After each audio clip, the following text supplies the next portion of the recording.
Hey there Cosmic Warriors, and welcome back to another video. Okay, so in today's video we are going to be taking a look at the moods, safety and emotional well-being of those of you who have moon located within the second house within your natal birth chart, but also for those of you who have the sign of Cancer ruling the second house within your natal birth chart as well. But before we do get started, make sure that you give this video a like if you like it today. Also make sure to subscribe if you have not already, and to of course click that little bell icon in order to keep yourself updated with further content from myself. And one more quick thing to mention: if you would like to know more information all about your moon sign, your moon house, along with your fourth house and your Cancer house within your birth chart, then I have created a Cancer season/archetype ebook. So what I am going to do is I'm going to provide a link to that ebook in the description box below so that you can pick up your copy today if you would like. Okay, so with all those introductions out of the way, moon in the second house and Cancer ruling the second house individuals, let's do this.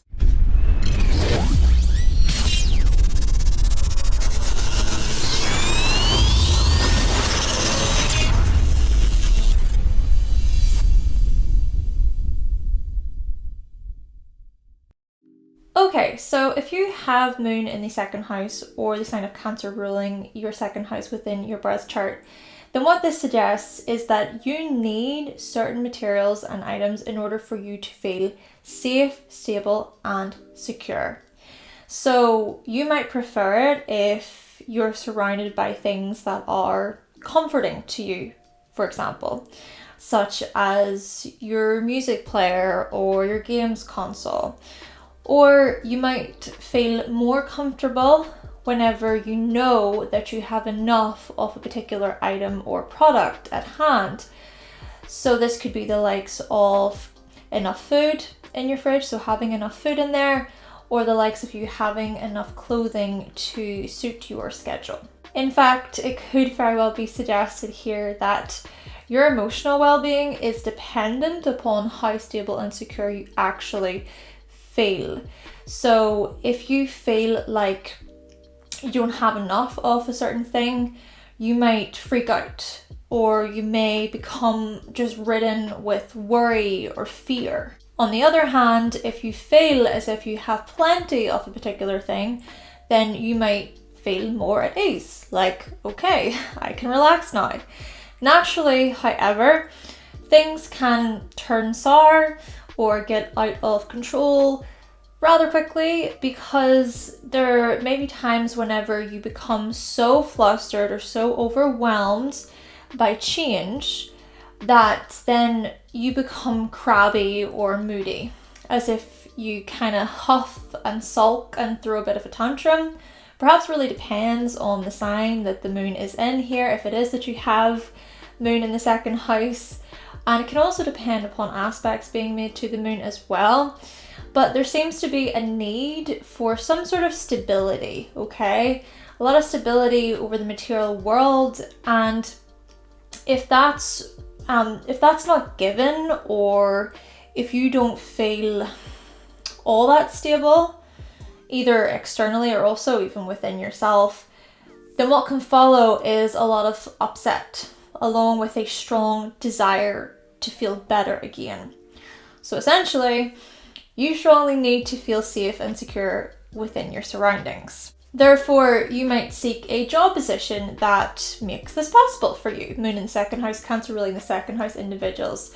So perhaps you desire a reliable source of income to ensure a steady flow of money. Or maybe you seek after physical security that you know is reliable, it's supportive, it's dependable. Now, this is not to say that things will align very, very easily for you, or that things will just kind of happen with more ease, because it might be that finances and physical security for you tends to fluctuate or change quite a bit. Or maybe you go through different phases or cycles where one year your finances are on the upswing, but then the following year things turn, maybe for the worse, and you're kind of forced to seek after new employment, or you're forced to reconsider your physical foundation. And sure, whilst yes, these things, when these things happen, it can feel like a big pain in the ass. But you know what? Most likely, you're going to be pretty resilient, and you're probably pretty good at adapting to new situations to ensure that you feel stable and secure once again. Oh yeah, you can certainly push to make things happen when it comes to your resources and physical needs. And you may be this typical go-getter within this area of your life. And you might also be protective when it comes to these things as well. So if anybody steps on your property uninvited, they'll know about it. Or if anybody takes your caring values for granted, they'll most likely know about it. Or if anybody comes for your loved ones, you'll most likely turn into an overprotective mother bear ready to attack if you need to. But following on from this point, family is probably an essential part of your core values. So you might share the same values as your family, or family itself might remain a part of your value system altogether. And it's these values that you'll never forget. You might potentially pass on your family values onto your own family, or if you do kind of have your own family, you might decide to do things differently when it comes to creating your own family values that are based on the likes of security, loyalty, commitment. But yes, you might be pretty protective of both the items that you own and of the people in your life. And you might also be quite a sentimental person as well. Moon in the second house, Cancer ruling the second house individuals. Someone who collects important items that hold a lot of meaning and value. Or you may be someone who holds on to items associated with the past. And if you have a certain talent or a skill that you really, really enjoy, you might pour a lot of your emotions into whatever it is. Or you might take on a new talent or skill based on how it makes you feel. So this could be you taking on painting, and it's this skill that helps you feel more at ease, for example. Or another example could be you taking on more photography or like video editing as a skill, and it's these types of skills that make you feel happy and excited. Though on the other hand, maybe you struggle with your limits sometimes, such as you overeating, emotional eating can come into play here, comfort eating can come into play, or this could be you spending all of your money on items that you feel that you need but you don't practically need. This kind of reminds me of my Cancer boyfriend, and he has Moon conjunct Venus, which I feel is quite a similar vibration here. And he loves comfort eating. His moods, I would say, they definitely play a role when it comes to his eating habits. Though, to be fair, this could also manifest by going the other way, okay? Where you don't eat enough due to how you're feeling. Or another manifestation of this could be where you feel really, really low. So low that you feel as if you're not worthy of anything nice or of anything good in your life. And I suppose this leads on to self-worth, because you might struggle with your self-worth. Moon in the second house, Cancer ruling the second house individuals. And again, now it does depend on the actual positioning of the moon here within the chart, but you might go through periods where you feel so crap about yourself because you don't see yourself making progress, or because you don't see the results that you're seeking, or because everybody else seems to be obtaining better material successes and financial successes than you. And you might also experience times when your emotional hunger for material and financial success is so strong that you act in irrational or impractical ways, or where you start to cling onto materials and people in your life. So this could be the likes of you refusing to let go of a certain partner who is not good for you, for example. Or this could be you refusing to give up a certain addiction that you have. Or this could be you feeling to see a toxic cycle that you've gotten yourself into due to your judgment being a bit clouded by emotion. Though on the other hand, it's the same emotional hunger for financial success and material success that can actually drive you in a way and sort of push you to keep going until you reach whatever it is that you truly desire. So you might be very good at sustaining yourself financially, or you might be really good at feeling out a certain thing, a certain position, or a certain person, or a job opportunity that may potentially lead you towards achieving physical and material desires that you really strive for. And when it comes to your earning potential, so there could be earning potential opportunities through the likes of you earning money through catering or hospitality, or through housing, real estate. Or you might earn money through being a caregiver, whether this be you as a nurse, or as a parent, or as a pet parent, or as a support or care assistant. Then again, maybe for some of you, money comes from you selling any collectibles you own, or maybe you seek to sell any sentimental or valuable items that you have that you would like to pass on to other people who may benefit from them. Though, to be fair, there might be some of you who just hoard things and would much rather keep things to yourself. Like I said, you might find it difficult to let go of particular materials and resources, and you might also be pretty protective with your money as well. So you may have a few different bank accounts in order to ensure a bit of stability, a bit of reliability within your life, or you might be very firm when it comes to your savings. Though on the flip side of this, it depends again, I think, on how you're feeling. Because as I was sort of getting to earlier, there is a possibility of you spending your money impulsively without thinking things through. And you know, if you have a family to support, I think you'd be a huge softie and you might spend money on your loved ones. They may just know how to trigger you emotionally, just how to get you there right in the soft spot.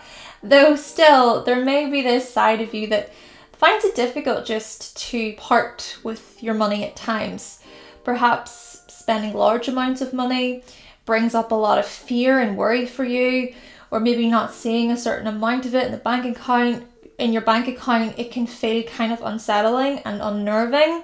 In fact, it could very well be suggested here that you prefer to have some money just kept away, somewhere safe, just in case. Now, another thing here is how you might have the tendency of relying or depending on your loved ones to provide for you financially or physically, or you might quite possibly even take part in some manipulative tactics to ensure that you get the things that you do desire. Naturally, this doesn't have to be something huge and scandalous. I mean, this could be something as small as you moving back home to live with the family because you need to until you can kind of get yourself back on your feet. Or this could be something a little bit more crafty, a little bit more sneaky and cunning, like you using your emotions to get what you want from others financially or physically.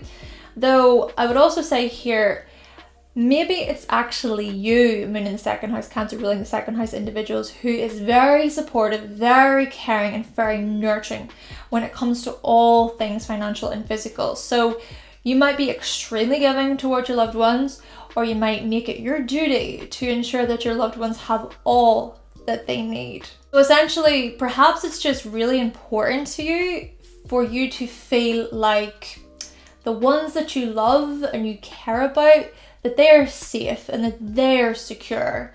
And perhaps there's an instinctive sensitivity towards such things as well. Though I suppose the last thing that I just want to mention here is just to be aware of how much your emotional well-being relies on the material world, you know? Of course, this comes with its benefits, such as you feeling stable and secure. And so you're going to feel more at ease and you're going to feel more comfortable, or at least you're going to strive for this. And what can come with these things as well are feelings of contentment, which, yes, to feel content is nice because it's peaceful, it's relaxing. But when things change and you're taken out of your comfort zone, you might react in ways that can be quite snappy, resulting in the likes of loved ones getting hurt, or the likes of you making immature decisions that only lead to instability, which, to be honest, it's kind of counterproductive. Because if you think about it, you might just end up getting more annoyed and more frustrated and overwhelmed by the consequences of these things, okay? Of you reacting to certain things that just lead to more instability anyway, and then it just goes in a cycle. Now, I understand that emotions are natural and you're going to feel how you feel, but it's what you do physically, I suppose, with that emotion that can make a small or huge difference. Therefore, maybe it would be a good idea for you to learn how to respond rather than react instantly. Though, I mean, I say this whereas I struggle with it sometimes. But yes, perhaps it would do good, I suppose, to become aware of possible triggers or to understand your cycles, along with the events leading up to certain emotional outbursts, moon in the second house, Cancer ruling the second house individuals. And perhaps by doing so, maybe you can create more of that content, emotional security that you ever so desire. So essentially, it is you who is very receptive and reactive when it comes to your physical and financial landscape. So you're probably very giving, very caring with your materials, but at the same time, you can also be clingy, addictive, and kind of dependent. And whichever way this plays out, well, that really depends on how you're feeling. Okay then, Cosmic Warriors, so that concludes my video on the mood, safety, and emotional well-being of those of you who have moon within the second house within your natal birth chart, but also for those of you who have the sign of Cancer ruling the second house within your birth chart as well. Now, if you happen to have any of these placements, then definitely let us know what you thought of the video in the comment section down below. But with all that being said, thank you so much for watching. Thank you for subscribing, and of course, make sure that you subscribe if you would like to keep updated with further content from myself, and give this video a like, remember. And I will be back with another video very, very soon. Bye!